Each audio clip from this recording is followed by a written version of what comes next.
सतना नन्ना ललना मोरे ललना, सतना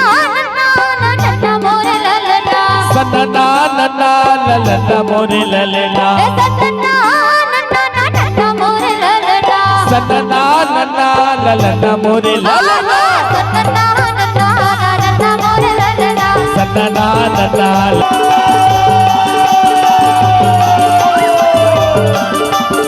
सभी लोग झूमते हुए दोनों हाथ ऊपर करके बोलिए गुरु घासीदास बाबा की जय।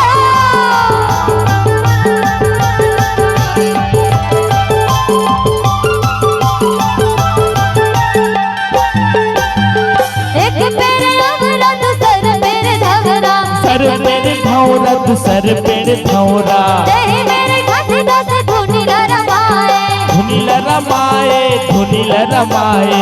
एक पेड़ अगला तो सर पेड़ धवरा, तू सर पेड़ धौरा तू सर पेड़ धौरा, तेरे मेरे घासीदास धुनीला रमाए, धुनीला रमाए धुनीला रमाए, चाहे धुनीला रमाए, चाहे धुनीला रमाए, चाहे धुनीला रमाए बाबा धुनीला रमाए।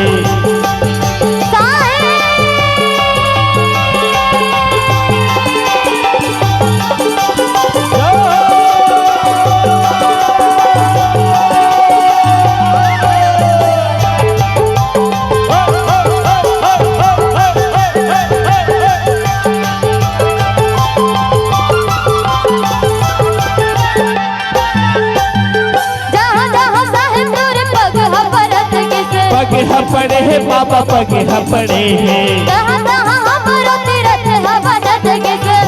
पड़े है बाबा पग पड़े है,